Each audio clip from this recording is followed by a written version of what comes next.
కృష్ణానది కరకట్ట మీద అక్రమ నిర్మాణాలు జరిగాయని ఆయనకు తెలుసు. అందుకే విచారణకు ఆదేశించారు. అక్రమ కట్టడాల వ్యవహారంపై నివేదిక వచ్చింది. పెద్దల బండారం బయటపడింది. చర్య తీసుకోవాలని ప్రతిపక్షాలు ఆందోళనలు చేస్తున్నాయి. అయినా సరే ఆయన ఇప్పుడు నోరు మెదపటం లేదు. అంతకుముందు మీడియా కెమెరాలను చూడగానే పరిగెత్తుకొచ్చే ఆయన ఇప్పుడు కెమెరాలను చూస్తే చాలు నోటి మీద వేలేసుకుని వెళ్లిపోతున్నారు. మోగనోము పట్టినట్టు వ్యవహరిస్తున్నారు. పైనుంచి ఒత్తిళ్లొచ్చాయా? అందుకే సైలెంట్ గా ఉంటున్నారా?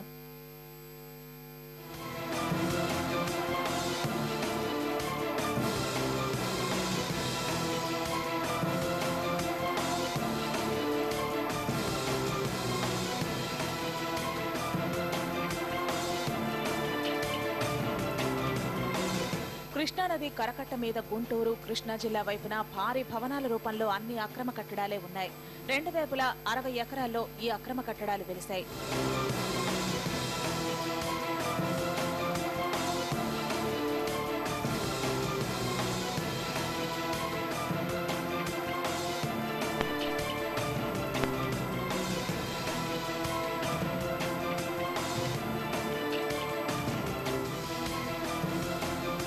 పదేళ్ల నుంచి ఈ నిర్మాణాలు జరుగుతున్నా పట్టించుకున్న వారెవరూ లేరు.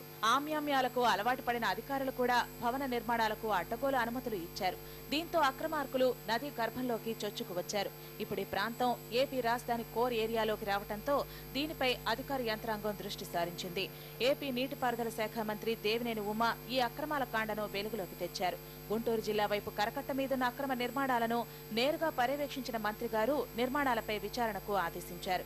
మంత్రి గారి ఆదేశాలను అందుకున్న అధికారులు లెక్కలన్నీ తీసి కరకట్ట మీద గుంటూరు జిల్లా వైపున ఉండవల్లి, పెనుమాక గ్రామాల్లో 40 మంది అక్రమ నిర్మాణాలు చేపట్టినట్లు లెక్క తేల్చారు. దీంతో పాటు కృష్ణా జిల్లా వైపున కూడా 17 నిర్మాణాలు అనధికారికంగా చేపట్టినట్లు తేలింది. గుంటూరు జిల్లా వైపున అయితే అక్రమార్కులు నేరుగా నది గర్భంలోకి దూసుకువచ్చి నిర్మాణాలు చేశారు.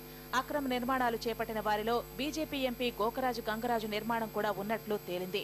ఈ అనధికార కట్టడాలను కూల్చేయాలని లేదా ప్రభుత్వం స్వాధీనం చేసుకోవాలని వామపక్షాలు ధర్నా చేపట్టాయి.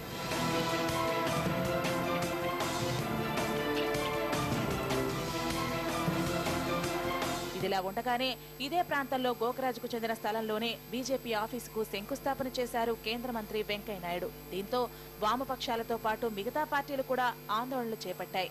ఇదంతా పక్కన పెడితే ఎవరూ పట్టించుకోకముందు అక్రమ కట్టడాల మీద విచారణకు ఆదేశించిన మంత్రి దేవినేని ఉమా ప్రస్తుతం సైలెంట్ గా మారటం చర్చనీయాంశమైంది.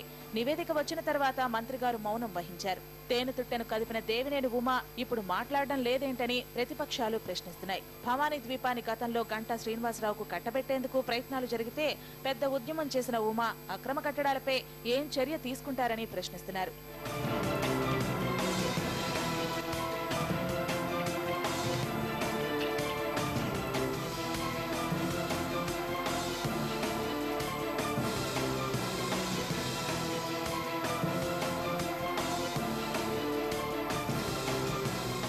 గల్లీ నుంచి ఢిల్లీ దాకా ఎలాంటి విషయం మీదనైనా అనర్ఘళంగా ఉపన్యాసాలు దంచే సత్తా దేవినేని ఉమకు ఉందని గతంలో ఎన్నోసార్లు నిరూపితమైంది. అలాంటి వ్యక్తి ఇప్పుడు హఠాత్తుగా మూగనోము పట్టడంపై రాజకీయ వర్గాలను ఆందోళనలో పడేసింది. ఎల్లయ్య భవనమైనా, పుల్లయ్య భవనమైనా అక్రమాలపై చర్యలు తప్పవన్న ఆయన ఇప్పుడు మాట్లాడటం మానేశారు. చిన్న చిన్న విషయాలకు కూడా గతంలో మీడియా సమావేశాలు పెట్టి ప్రత్యర్థులను ఉతికారేసే మంత్రి గారు ఇంత పెద్ద విషయంలో సైలెంట్ అయిపోవడానికి కారణమేంటా అని ప్రజలు ప్రశ్నిస్తున్నారు. పైనుంచి వచ్చిన ఒత్తిళ్ల వల్లనే ఆయన మూగనోము పట్టారనే టాక్ నడుస్తోంది కృష్ణా జిల్లాలో.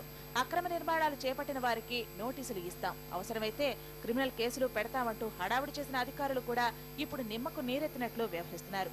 ఇప్పటికీ కృష్ణా కరకట్ట మీద అక్రమ నిర్మాణాలు సాగుతున్నా ఆ వైపు వెళ్లడానికి కూడా జంకుతున్నారు.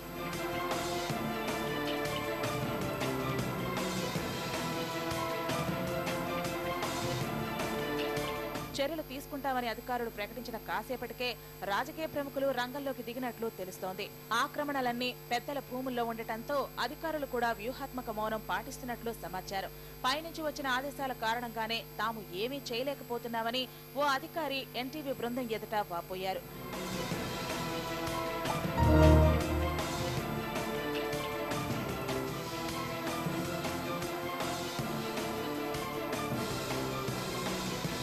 కృష్ణా కరకట్ట మీద అక్రమ నిర్మాణాలపై రోజురోజుకి విమర్శలు పెరుగుతుండటంతో ఇకనైనా మంత్రి దేవినేని ఉమా నోరు విప్పాలని కాంగ్రెస్ పార్టీ అంటోంది. అక్రమ నిర్మాణాల విషయంలో ప్రభుత్వం అక్రమార్కులకు కొమ్ము కాస్తే ఉద్యమిస్తామని వామపక్ష నేతలు అంటున్నారు. ప్రస్తుతం బాల్ ప్రభుత్వం కోర్టులో ఉండటంతో ఈ వ్యవహారం ఏ మలుపు తిరుగుతుందనే ఆసక్తి ఏర్పడింది.